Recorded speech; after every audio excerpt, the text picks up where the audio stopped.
Hello, I'm Archie Luxury and welcome to the program. And today I'd like to respond to an email that came in from my good friend Nick Kovich. Nick Kovich is a wonderful fan of mine and he sent me a lovely bottle of cognac. And I gotta say, myself and my wife absolutely love that cognac. And Jerry, who's our alcohol snob, he actually said to me the cognac that Nick gave me was actually the first decent cognac without spending ridiculous amounts of money. And it's certainly not a cheap drop that was supplied, but Jerry was very impressed. And I just wanted to also mention that Jamie Darville is a prick. He's a prick because he uses his mobile phone to tell the time.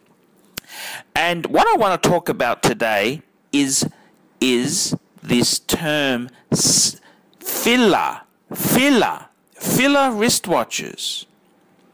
And I got an email in from Nick. Now, just before I go on, Nick himself has got he's starting a blog. He's doing reviews on Scotch, so it's a really wonderful thing. And if you're interested in looking at Nick's Scotch Whisky blog, I've put I've put the link to his blog in the description of this video. So please, fuckers, go and take a look and tell Nick that Archie sent you.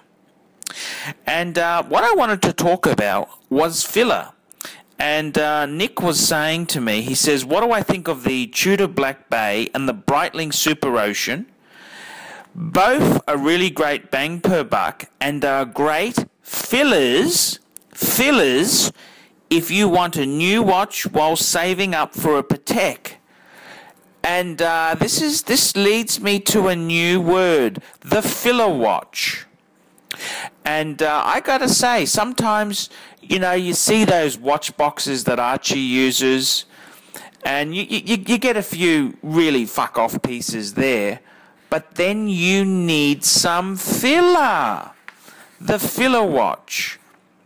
And I want to talk about that. What is the filler watch? So the filler watch is a watch that is not horological excellence, or it's not, like an iconic model, that its sole purpose is to pad out your collection. It's like seafood extender. Have you ever heard of that term, seafood extender? It's a type of synthetic seafood which you add into seafood salads to give your seafood in the salad a bit more spread. And it has all the taste of seafood without actually containing one morsel of actual animal itself there. And this is a great term. It's the seafood extender. Smells like fish, looks like fish, but it ain't fucking fish. And the filler wristwatch, what do I think of it? And I gotta tell you the truth there.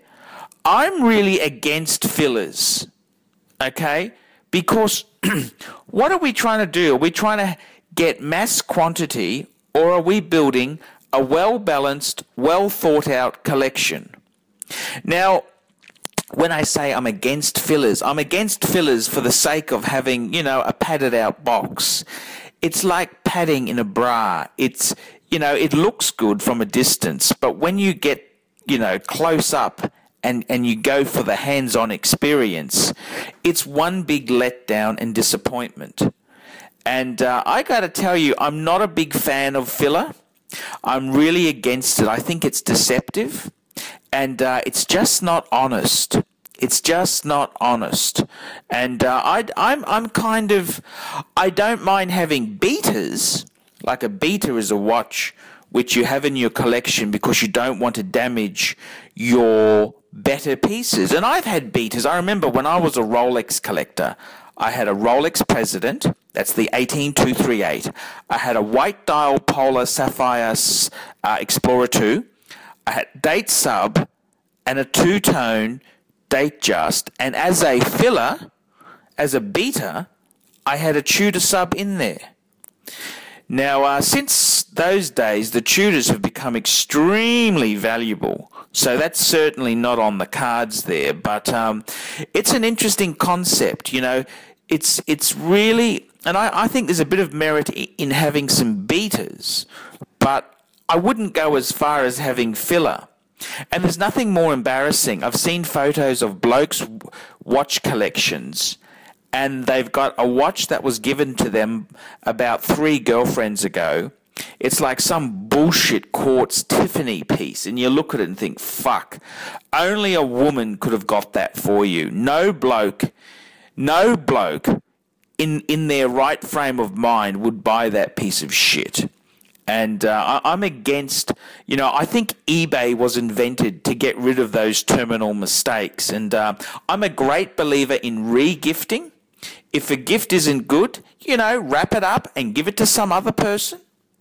And I got to tell you the truth there. I mean, Jesus Christ, I'm not a big fan of putting on bulk, you know, putting padding into the collection, but I'm all in favour of adding pieces. Now, in my own case, I want to add some more usable pieces.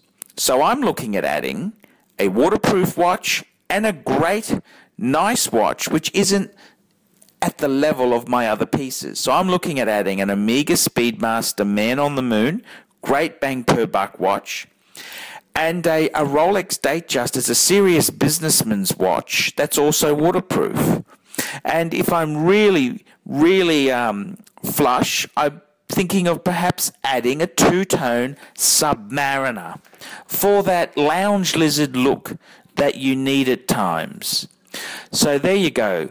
That's my opinion on filler. I don't see the point in adding filler unnecessarily, but if they're usable and they serve a purpose, I'm all for it.